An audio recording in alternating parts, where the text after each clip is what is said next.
di umano'y buntis kahit isa siyang Becky. At ang itinuturong ama ang kapitbahay niyang si Alan. Hindi rin ito tunay na pangalan. Sigurado po ako dahil wala man pong ibang gumagalaw sa akin.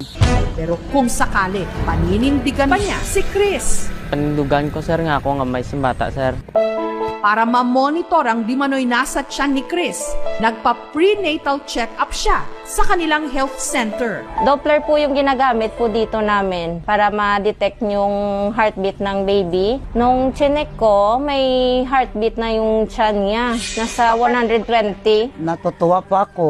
Naniniwala po kasi ako sa miracle. Hindi namin masasabi na talagang baby siya. Yung dapat niya pong gawin, i-refer ko siya sa OB/GYN para ma-confirm kung talagang baby kayong laman ng tiyan niya. Hindi na po ako bumalik doon kasi wala na po akong pera. Hinihintay ko na lang po yung tamang oras or panahon kung ano man talaga ang nasa loob ng tiyan ko.